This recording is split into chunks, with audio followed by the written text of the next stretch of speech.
Welcome to episode 477 of the Barcelona podcast, brought to you by the Blue Wire Podcast Network. I'm Dan Hilton.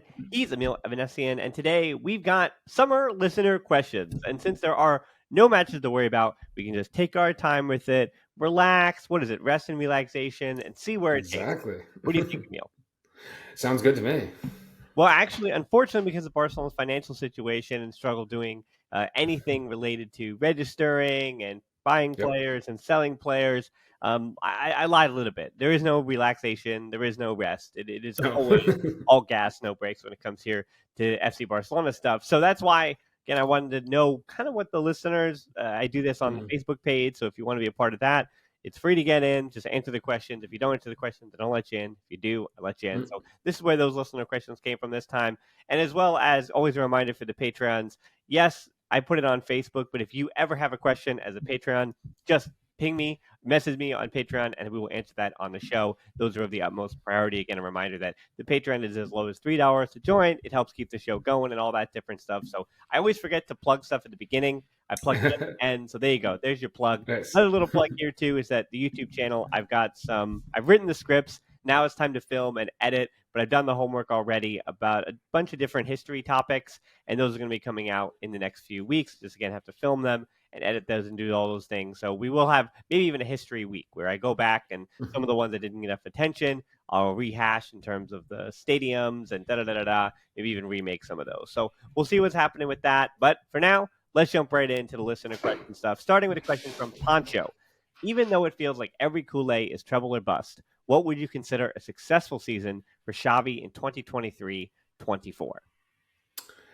So I thought this was a good question. I mean, my knee jerk response was uh, defend the league title, at least reach the final of the Copa del Rey.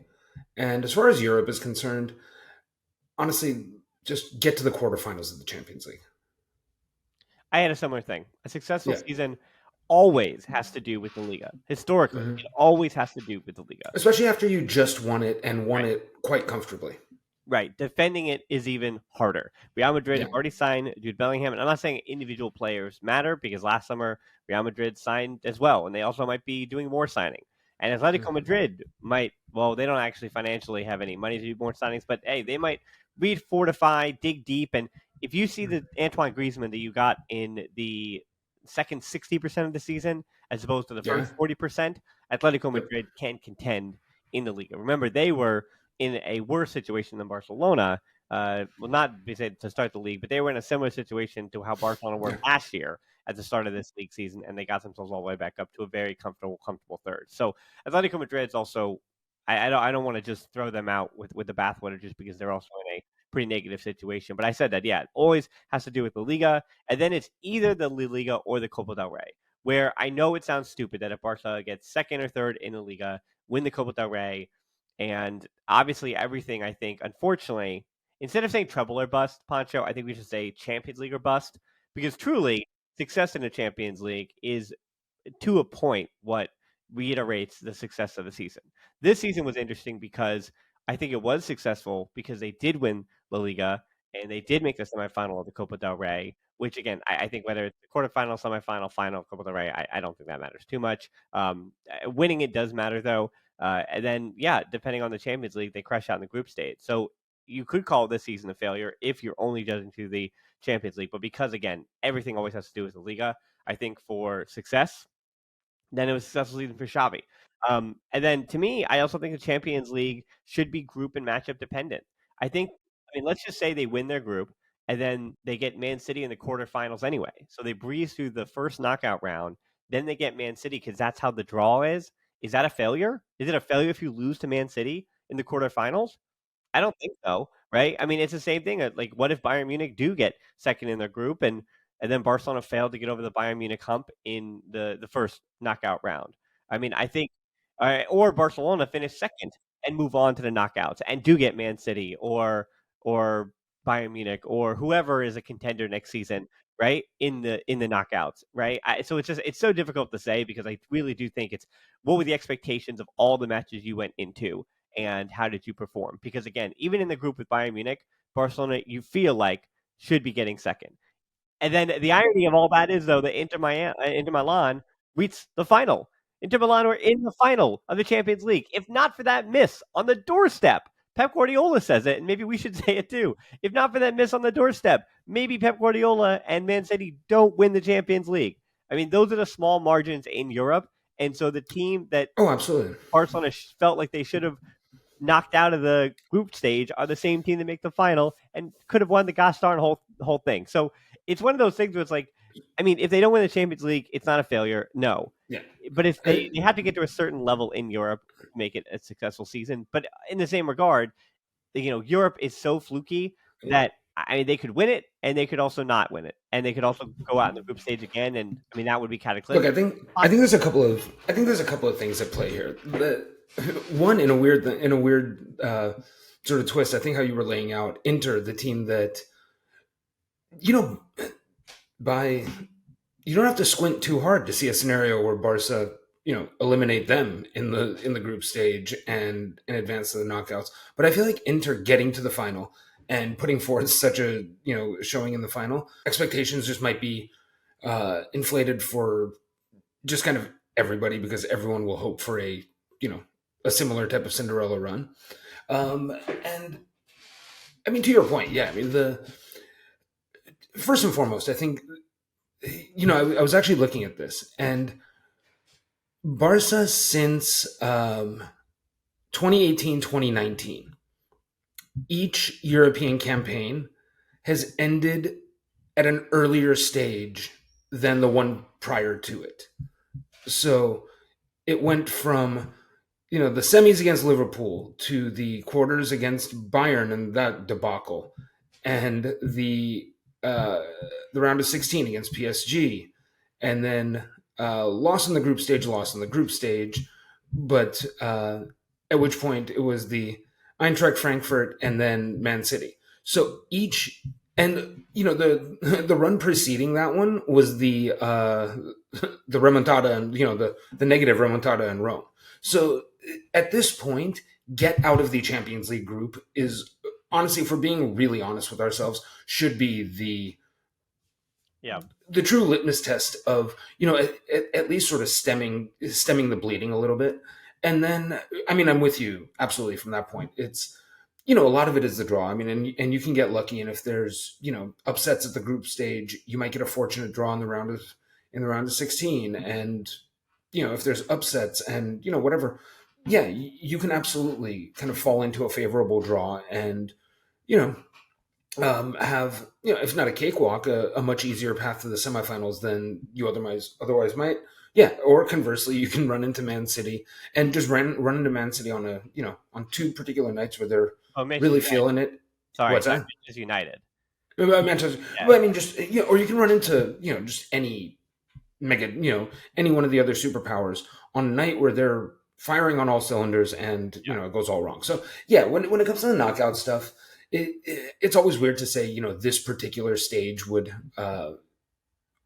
constitute success or failure. But I mean, I feel like just generally speaking, where this team is now, it's not unreasonable to expect them to win their group and survive at least one round of knockout football in the Champions League. Right. Because they won the Liga, they are in pot one, and that's exactly a better spot than the previous two seasons. So, but similar to that question, Hector asked, reflecting back on the team's progression during the season, do you think we are at the level to compete for European trophies next season? Whether you think we are or not, why do you hypothesize? Well, what do you hypothesize will be the determining factor? Xavi's tactics, financial situation, new signings, legends leaving, et cetera, et cetera. And Hector, to kind of piggyback on kind of what we just said, instead of re-answering the question, team depth to me is the biggest factor in competing for trophies. And so the combination of new signings and the financial situation wind up being the two most important factors. One of the major reasons why Barca won the Liga this season is because they hit on Christensen, because they signed Lewandowski. It's true. Like, I mean, even though the levers had to be pulled and all that stuff, and everybody, it all blew up. And again, I'm not talking about the finances. We have another question coming on that question in a bit. But regardless of the financial risk that was taken, the signings, again, in Lewandowski and in even Jules Koundé and Christensen, and to to even a certain degree, Kessie and Rafinha, of course. Like your top two goal contributors this season were new signings, so that propelled Barcelona to win the Liga. I mean, more so than almost any other factor. Oddly enough, their best players were, with the exception of Lewandowski, their other three best players in Pedri, Ter Stegen, and Araujo were all at the club last year. But you get the point. Like they had already started to build something, and they added to that with all these new signings. So again, when I say combination of new signings, there is even somehow less money this year than it was last year because of that new change of law in the Liga about the what you can do to affect your wage bill and the limits on selling portions of your club and things like that. So they did put restrictions on that in what should be called the FC Barcelona clause in Oh yeah, in that yeah, meeting. And that again, that is not just Tebas. That is like the what is it, the club meeting or the owners meeting for everybody. If you yeah. I whatever mean, the that's like a yeah. That's the if not unanimous, that's at least sort of the the voted upon voice yeah. I of mean, clubs again, in the that's league. also to like protect teams and things like that. So Oh, it's again, exactly yeah. Because yeah. I mean, there's been so many periods of I mean, at least a couple, namely that come to mind, but there's been multiple periods of just near financial ruin for Spanish football, like even in the top flight. I Just mean, major. I mean, but and also down the ladder, like major clubs, like Malaga. oh, and Was it that's what I mean. Yeah, even La it's not Coruña? just no. That's what I mean. It goes so far beyond. It goes so far beyond Barca. Barca and the Madrids. I mean, it's like there's. Uh, I mean, I know well, there's Valencia have their own unique set of problems, but there's like you said, there was Malaga, there was Deportivo La Coruña, and I mean, so many of these clubs have either had to be bailed out at various points in their histories, or I mean, even smaller clubs like Alaves was nearly was basically being run into the ground by I don't know, what by all accounts sounds like a sort of a fake wealthy person in Mhm. 2003, give or take, and eventually was taken over by by a Basque businessman. But like, it's not only at the upper reaches of the league. I mean, it's to guarantee that the league doesn't essentially rot from the inside out. You know what I mean? And so Yeah. you can even have functioning solvent teams from top to bottom, which on the one hand should be the bare minimum for a league, but on the other hand, requires a little coercion to do. If you if you let these guys all operate, unfettered, you're not going to have solvent clubs, up and down the league. Well, yeah, and then to go back to that point on team depth, that Barcelona Mm, has a very coherent list of who they need mm, and what they need, and it's to what degree they have to go down their own signing step chart to get who they need. You have to say, and because I do say we put a lot on managers about winning and not winning, and I think any manager, though, I said it last show, would have had the same results as Xavi. If you pluck Christensen, Araujo, Pedri, and Dembele out of the games that they missed this season, I think the results are very, very similar. Xavi's one big error that was we gave him that award on the award show last Thursday was the Araujo versus Man United decision.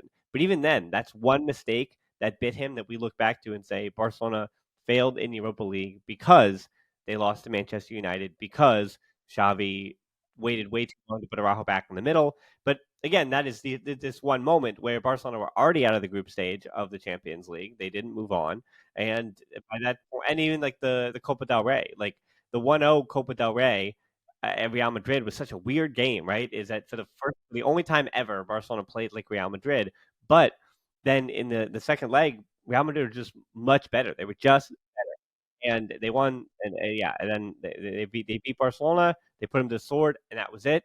And yeah, I don't know what managers do a few things differently. Like clearly, Xavi has a locker room.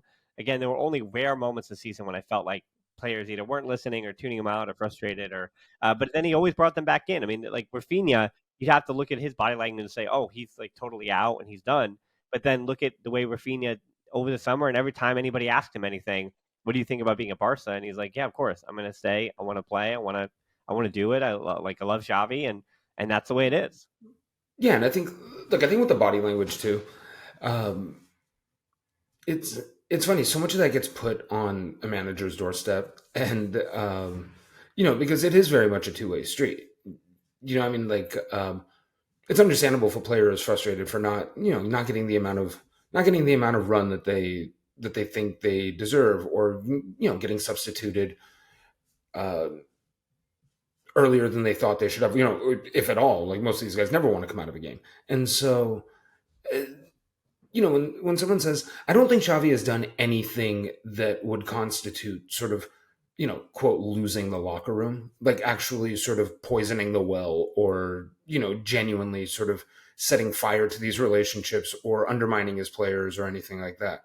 I mean, if the worst thing is you're kind of pissed at a guy because, he whatever had the temerity to to substitute you in a game, like, that's fine, because that should be a situation where mature, cooler heads prevail. Like, I don't even think that is a real problem. That's just annoyance in the moment, and you take a shower, you kind of cool off for a second, and these aren't kind of festering issues.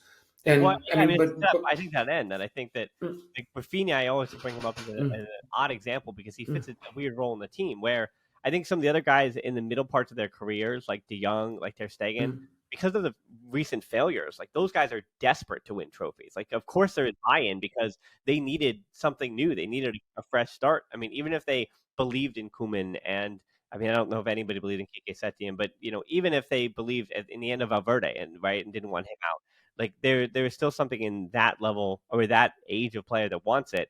Lewandowski again arrives, and as long as you give that guy pretty much as many minutes as he got, over 4,000 minutes, and he scores 30 plus goals, or he's fine, and he'll behave. And then you have the rest of the team is pretty young, so of course they're bought in. Araujo, Pedri, Gabi, like they don't know any better other than Xavi is the manager to try to get them and rile them up and get them where they need to go. So really, it's just Jules Koundé, even still, he's what, 24. So now you're talking honestly, then Dembele fits in that other camp. So once again, you're really just talking about and Christensen is a new face, so he's got something to prove. Again, if you say Kessie and Rafinha and Christensen as new face had something to prove for Xavi, then sure. And so again, like you're literally then talking about who Alba, and right? Did Alba buy in, or Roberto and those kind of guys? But those are captains, Catalans. Those are captains, and Alba decided that he was done as well. So Busquets left, and yeah, I think again, this is Xavi's team, this is Xavi's squad, and they're completely bought in. So I don't know. Yeah, We I got a agree. next question here. You ready? Yep. Yep. Right, I've, so for I've, I've got a lot for this one. Yeah. So for Bachir, Victor Font's recent press conference was concerning. He says, "Was this a political battle? Was the club in a worse financial situation than Laporta took over? Any additional clarifications on the financial status of the club?" But Bachir, I'm going to throw as cold water on this as humanly possible to start, and then we can even go over kind of what he said, because as far as the financial clarity stuff, the annual report that usually comes out in the next few weeks, and then I usually have Patreon Mike come on about that. It came out on June 30th last year, and as boring as it is, I'm interested in again going through that because that tells you what the financial records were from the previous calendar year. While it doesn't say much about the future, it will say something about the losses and the debt. And last season, even when that report came out on June 30th, and we had shows kind of fighting against all those reports by big outlets talking about the financial situation and the levers and all that stuff. And I kept reiterating it and reiterating it and reiterating it that there is unknown in the future for Barcelona financially. And it is worrisome the choices that they make to mortgage part of their future. That is worrying. It doesn't stop to be worrying. But as far as the present, there is calculations, and you can look at the numbers in terms of the revenue that was made last year, the projected revenue for next year based on the revenue that was made this year, and then the things that are going to go into that, including Montjuic and the players in the squad and winning and all those permutations. Those are all available in the financial reports and the annual report. So we're going to be able to have more clarification on that coming, hopefully, in the next 2 weeks or so. And to me, the Victor Font stuff, but Emile, you can really dive farther into this. Friend of the show, Rory Barlow, summed it up pretty well, I thought. Barcelona won La Liga, but presidential candidate Victor Font spent the morning telling the media that they have gotten worse off the pitch in the last 2.5 years. Real Madrid Yes. we only won the Copa del Rey, but Jude Bellingham arrived telling the press their plans were so exciting. So the same, so again, it's just weeks after the season. Yep. Barcelona is already emotionally, they're done with La Liga because their failures Hmm. in the Champions League again. And Real Madrid win Copa del Rey, and now because of Jude Bellingham, they're going to win it all. They're going to win the Champions League. They're going to win the La Liga again. They're going to win the treble, and the Right. parade has already begun down the streets of Madrid. And that again, it sums up so much of where it seems like both these clubs seem to be. It's the vibes at both clubs, kind of in a nutshell. Absolutely. And I think there's a couple of things. So to Bashir's question, like the initial question, is this just sort of political nonsense and political battling? Because Victor Font was the runner up to Joan Laporta in the last presidential election. So presumably he's like I don't imagine he stopped trying to consolidate his position, and I don't imagine he no longer has designs on being club president one day.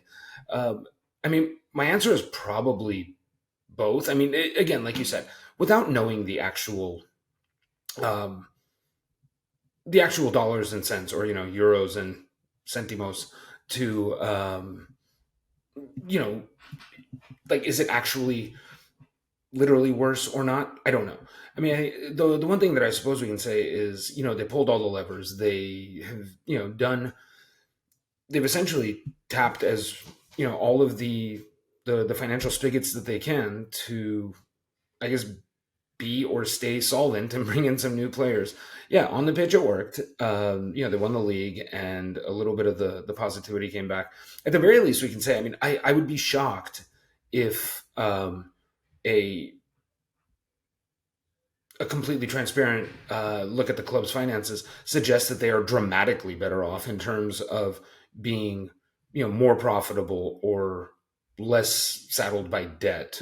Um, I mean, because the first thing he did was, in the name of winning, and I understand there's a certain element of uh, there's a big significance in winning again and being relevant on the pitch that then feeds the financial beast. But in the name of that, I think that they pulled every lever and immediately went on a monumental shopping spree, which even at the time struck me as, I don't know. I mean, I suppose it worked. You know what I mean? But at what long term cost? I guess we're going to find out.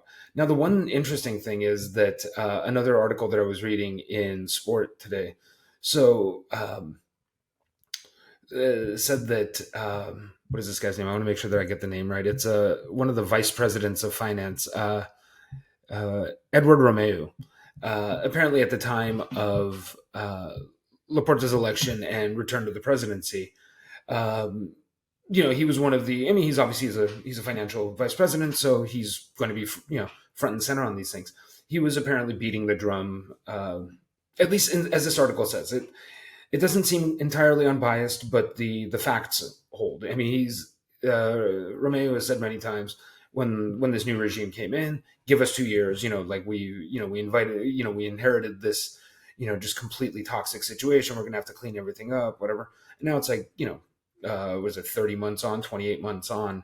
He's asking for 2 more years. So there's already a little bit of preemptive damage control, kind of judge us on where we are 2 years from now, Yeah, when it's sort of so, which leads me to believe that there was not going to be a dramatic improvement in what we see in the financial situation.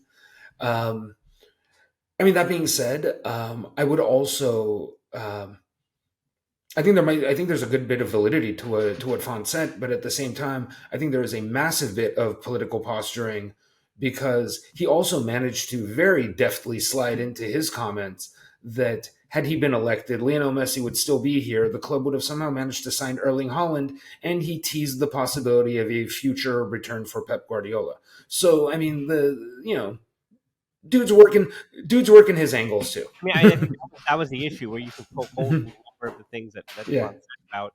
Again, he attached Xavi to his project more than any yeah. other. The reporter came calling, and Xavi was gone in a second. I mean, there's as far as Barcelona's again finances go, I think the transfer that seems to be the hottest right now, it's the most telling. Again, Mm, Vita Roca, it seems like 35 mil plus 10 mm, at the end of the day is probably going to be agreed upon and signed, even though bigger offers are coming in. The player wants Barcelona. The players wanted Barcelona. He's willing to wait for Barcelona. He's even willing to play out in Brazil and get those minutes and then come in January so that he could potentially be registered. And that is the key there, right?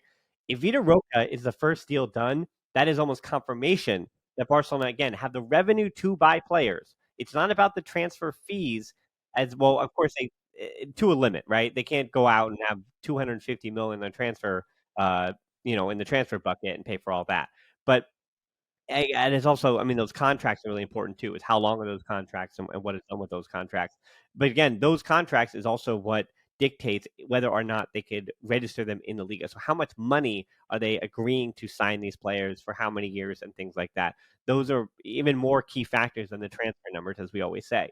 So again, if they are able to sign, and he is the first quote unquote signing, but then doesn't come to January because they potentially are gonna, it's gonna be a race against the clock to even register him in January. Again, that tells you where the club currently is. That they, as far as their revenue, it is not high enough to push the transfer Yeah. wage bill limit high enough to register players, right? So like that is my concern, is that the loss in revenue and the losses that are being taken, which again, Victor Font is correct that there are more losses being taken and there is more debt that has accrued over the last 2 years for the club. Yes, that is true to a point, but but again, the Well, and club. also I think the what exacerbates a lot of this stuff too is, I mean, like you said, so there's the move to Montjuic where the stadium is less than two-thirds the capacity of Camp Nou. Mhm.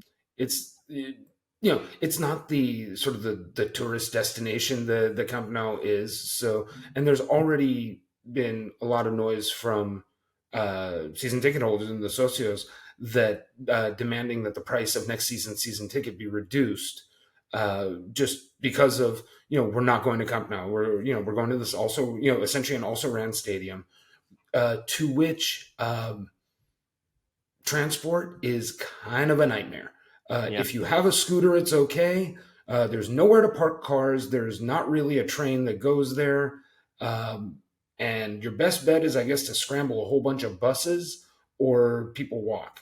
And so they're going to be there until November of 24, best Yeah. case scenario. Yeah. And I then you mean, come back to Camp Nou at 60% capacity.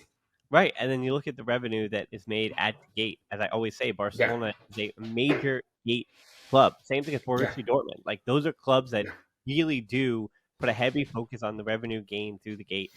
Yeah, and that is a great concern. So Victor Font is right about those things. And again, in the same way that he says that the club entourage is toxic, and that is true. Again, that goes back to the Entorno. That's what Rudy Barlow brought up. And I think the most interesting thing he said, what I think this translation is correct, that he says, my vocation and that of my team is to help transform the club. Barca have to change its governance model. It doesn't work to have a Superman president who runs everything.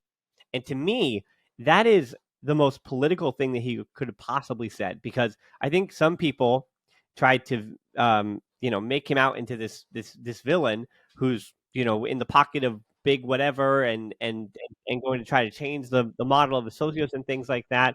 But to me, that is a risk that he is taking at a shot at Laporta. It's a shot in the dark to be different than Laporta because, again, a reminder, as I said during the presidential elections, whether it was Font, whether it was Frecha, whether it was Laporta, these very wealthy Catalan businessmen are in the exact same circle of the same high society as it's always been. Yes. And Oh, interestingly enough, again, one of the things that I was reminded to as I've been working on some of these history things is that Barcelona, again, a reminder, is I know I'm speaking in English and I know I am from the US, but it is a Catalan club. And it has been run by Catalan people who usually know each other. Because yep. again, even dating back to the Franco years where it seemed like he had a president or two that he was propping up that didn't know anything about sport and throwing them in there. But Yep. even they were in some way related to Catalan high society at the time and had connections. And so it gets very muddy in the decisions that they were making and whose best interest that they have at heart. And so I think for Victor Font, it's difficult because like all of these candidates, it is looking in the mirror. It is looking at colleagues. It is looking at people that they see at the same fancy dinners and things like that. Because if you think they're different, they're generally not. Yeah. They're very very similar. Yeah, he I has to find some way to differentiate himself correct because because this is a last year's club. race was, This is or a two sports years club. ago's I'm sorry, go Yeah, on. this is Sorry. a sports club election. This Yeah. is not like a country. Like there's not a national election. I can tell you most national elections, again, understanding geopolitics, is that Mm. very often you have more often than not, you have two candidates that are more similar to each other Mhm. always than they are to you. And that is just, I mean, that is just like populism 101. That's Yeah. how politics works. Yep. And I mean, I think the one interesting thing was, so the last election where Laporta and Font duked it out and came in 1-2. Uh, we all remember that. I think the overarching vibe going into that election was, anyone but Barto, anyone, and not the basically not the fruit of the Rosell Bartomeu tree. Not the Which is Tony Race. yeah, Yeah. yeah. So it wasn't going to be him. It was never going to be him, and it was either going to be, yeah, and it was basically, who am I but not him. That was the greatest thing. Now Laporta had, the Guardiola years to lean on, and presumably that carried the day. But yeah, so now you're at a point where there's not the easy rallying cry anymore. So, and I agree with you that uh Font in kind of there's a strong element of kind of concern trolling here, because, like I said, he managed to slide in his, well, if you'd elected me, we'd have Messi, Holland, and Pep would be riding back into town. Yeah, but you wouldn't have Uh, Lewandowski. They never with Font then, with yeah, that financial plan, he would have had to bring back Messi. Then you yeah. don't sign Lewandowski and you don't sign Rafinha and you probably don't win the Liga. So who scored those goals then? Is Ferran Torres a 25 goal scorer in Victor Font's world? I mean, again, like if he's Well, I saying guess presumably it's you have a front line that's or anchored by, Messi's pulling the strings and feeding Holland in his manufactured, in his yeah, hypothetical scenario. But I mean, irrespective of that, I mean, I guess a little bit of it comes back to, like, there's obviously some just naked politicking there. But a little bit of what I come back to is, just because he's a hypocrite doesn't mean he's necessarily wrong. mhm. um, so I think there's a little bit of that. I think his motives are very clear, and there's a strong bit of, self-serving. There's a strong self-serving element to his Yeah, statements, I mean, but I don't think they're built on a foundation of, complete nonsense. well, I completely agree. I mean, I think there is definitely with this Inferno, there is, and I even see it in comments that I have to fight back against. Like there is this it's tribal about which president you're going to support and which figure do you want to support. Yeah, But at the end of the day, I mean, you're supporting FC Barcelona. So what is I mean, and it's fair. Like this is a club that is still owned by the members and is owned by the yeah, socios. So it is totally fair that there are things that Juan Laporta, who is the president of the club that I support and have my card for, I mean, does things in a certain way that I don't necessarily agree with or like, but I still trust that he's going to have the best interests of FC Barcelona at heart and is going to do everything he can to make them the most successful on the field. With again being patient about the time it takes to financially get out of debt. Again, I know that it takes a long time to get out of debt. That's not an easy thing, especially when you're talking about $1.5 billion loan to a euro loan to Goldman Sachs and different things like that. And I also know the very dark, unfortunate nature of the finances of club football now, and the ways in which there are again billions of dollars and euros changing hands across continents, right? And so, I mean, when we're talking about the highest level of these biggest clubs, it is dark, it is nasty, and so Laporta, the only thing I ever expect of him is in charge of FC Barcelona, do things the best and the way that again that you kind of promise that you do it, Mesque un club, and and do it that way. And as long as you're doing it that way, and there's some success on the field to enjoy, then I guess that again that is the path of the least, not even resistance, but that is the path of least evil. And that's kind of what I want from the president of Barcelona to don't be as evil as everybody else. And that's kind of where we're at when it comes to big clubs. All right, last question here. You just asked, would a 3-2-4-1 system like Man City suit Barcelona? Can Frankie slash Eric Garcia be the Rodri Stones here? And I was thinking about this, Emile, and I think Eric, yeah, he can do the job against select opponents. We saw that this year. But any comparison to Rodri and Stones would be absolutely crazy, of course. yeah. But That's I'd aggressive. actually, Yeah, I would actually say that you could hope that Christensen can do that job instead. And I think you could see more of that this coming season, depending on how certain guys shake out. But that's also maybe only if a right back arrives, because I right. don't know if Sergio Roberto and Julian Araujo are going to be trusted in that situation or are going to be good enough. Because Inigo Martinez coming in, that means that the left center back spot is a bit more covered. Marcos Alonso is already moving to the left back spot to back up Balde. And if a right back does arrive, that puts Kunde and Araujo in the middle. So obviously, Eric Garcia is sent packing in the situation. I could also see Balde, Christensen, Araujo, Kunde for any game where you know it'll be tough. And then you have De Jong, Christensen in midfield in front of Martinez, Kunde, Araujo in some of the other games. Like there is a situation where I think Christensen can play as a defensive midfielder this year. By, I mean, again, if you're especially if you're going to play a 3-2-4-1, I think that permutation of De Jong and Christensen in front of Martinez, Kunde, and Araujo makes sense to me. The only thing that I'm concerned with is it's the width of the field. Again, that puts so much on the left winger and the right winger to play wide.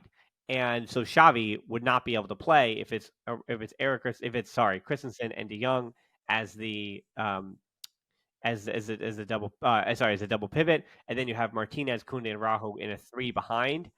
Then you lose Balde. You lose that left wing contribution, and that means that you would need basically Dembele to play on the left wing with Rafinha on the right and Lewandowski up top. I don't see how Barcelona are talented enough to play anything other than that permutation. And as we saw with Xavi, it's tough because once he switched to that four midfield, he basically locked in four midfielders. Then he said, "Well, Kessie's basically the only backup midfielder."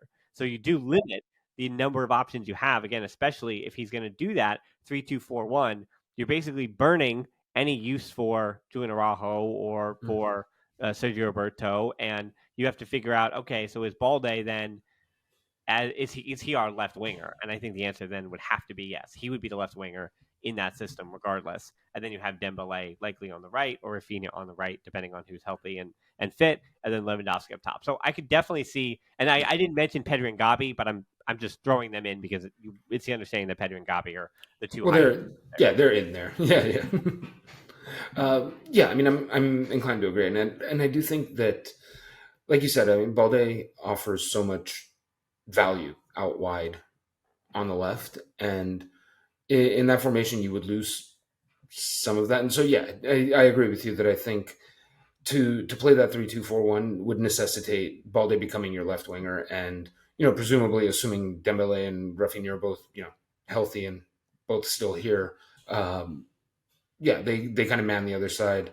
And yeah, until further notice, the one is Lewandowski. Yeah, the Christensen point that you brought up was an interesting one. Yeah, because in reading the question, I was thinking Frankie and Eric Garcia, and then Rodri Stones. Just, I mean, like I said, that I understand the spirit of the question, and I understand that the question isn't saying can they be as good as those two, but can they perform a similar function?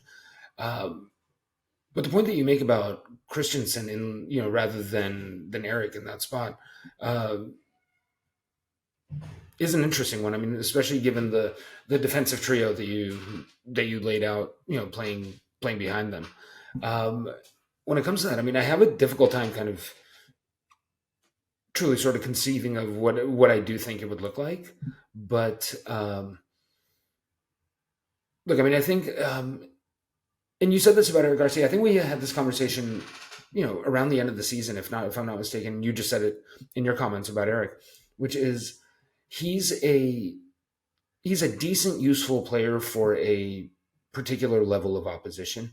Like he's the kind of guy who he's essentially like he's kind of in baseball or whatever they when they say he's a good innings eater. I mean he's just as you're if you're playing to win the league against the sort of the Getafes of the world and the Rayo Vallecanos of the world, I think he's fine. But when you're playing against top tier opposition, I just don't know that he's up to that level. So you need to if that's a duo that you want to experiment with and dabble with in that sort of in that formation, you need to have contingencies for when the opposition is beyond the capability of Eric Garcia, who I mean, we've talked about it, and I know where you stand on Eric Garcia, and but I mean, I think he's a decent player. He's a horse for a particular type of course. You know what I mean? I mean, I do think he's getting sold though, because I think with Inigo Yeah. Martinez coming in as a left center back, I think Eric Garcia is the odd man Unless out. you find a new place for him, yeah. I mean, I think Yeah, I he's kind of the odd man out there. Javi has already said that he has Marcos Alonso as the backup left back Hmm. next year, and that's it. I mean, and depth does matter though. So if Alonso is moving over, even if Inigo Martinez is coming in, Martinez would then in theory take Marcos Alonso's minutes, for which he had more than Eric Garcia. So in theory, Eric Garcia is still Eric Garcia next year. And I am always skeptical when I see those reports about, oh, then the fifth center back will be Chadi Riyad or whoever or Miko Marmo, whoever the Hmm. young player of the day was, Yeah, yeah. you know. And so I'm always skeptical about that because that's never the case. Like that Barca athletic player is never called up to be the fifth center back. I mean, yeah, they'll get rare minutes, but it's never the case. They're either in the squad as a center back or not in the squad. Like you don't really see those call ups midseason and things like that, or for rare moments or games. You'll see them again come up, but they're coming up as a youth player to play a one off game. They're not coming up to be the fifth center back and play some kind of role in that situation. They usually have somebody else brought in for that. But again, like tactically and the philosophy would be, then you would have actually Kunde would be the situation of Frankie and Kunde, because again, we're talking about buildup, right? Because even that 3-2-4-1 system isn't a 3-2-4-1, right? It's a 3-2-5 going forward. I mean, that's what it is. In possession, it is a 3-2-5, which is what Barcelona played. In that, that's the point of that box midfield. Don't think of it as a four in a box midfield. Think of it as what facilitates you to have five players across that front line, because most teams play a low block. I mean, maybe you see a counterattacking medium block if the team is talented enough. We saw that a bunch from Inter and Real Madrid and things like that. And you'll see that. But that would mean that Kunde, if you want to play the system that, I mean, or to tweak it to be more similar to what Guardiola's Man City did than what Barcelona Xavi did, is that you have to have Kunde then stepping in to that defensive midfield role from the right back spot. You have to have him be inverted right back, is what is necessary for that system. But again, Xavi also loves space, almost even more so than I think at times Pep can be dogmatic to the positional play, right? And Xavi is so intent on space, especially on that right wing, where you cannot have Dembele going all the way forward, and then you leave yourself a bit exposed by having Kunde come inside. It's not going to work. I mean, and I think Araujo, as we saw last year, puts out a ton of fires whenever Kunde was getting forward or choosing to step forward. But Barcelona were built on their defensive solidity next season, and I think Xavi's going to continue to do that. And permutations in this squad, I think, are very similar to what they were, because the fact that we're talking about rotation pieces changing because of Eric Garcia is, I think that tells us we're at the end of the show. Actually, Emile, Right. so anyway, follow Emile on Twitter down in the show notes below. Again, these listener questions, if you feel like we didn't get to all of them, it's because we didn't. And so the next show this week or later in the week, I will likely fly solo unless somebody comes out of the bushes that I'm not expecting. But I will likely be flying solo, answering a bunch of those, and you have that to look forward to later in the week. So Emile, yeah, thanks so much. Thank you, Dan. Pleasure Yeah, as always. we don't say thank you enough. So thank you to Emile, and thank you to thanks especially, of course, to all the Patreons, especially during the summer months. And again, the closed Facebook group. Thanks for these questions. Twitter, Instagram, TikTok. I don't want to say thank you too much to TikTok, but thank you if you do follow us on TikTok and engage in that content, as negative as some of the comments may be. But also thank you to everybody on YouTube as well. I put out the plea, get me over 14,000. Now I'm putting out the plea again. If you're still with me here at this point in the show, in this part of the season, or we'll say this part of the year, then somehow, if you're one of the rare people not subscribed to the YouTube channel, go over there, because again, I have a lot of summer content, including the history stuff. It's for, we'll say, the hardcore Kool-Aids. That is basically what. So most importantly, though, thank you for always listening to the Barcelona podcast. Until next time, we'll talk to you soon. Forza Barca. Forza Barca.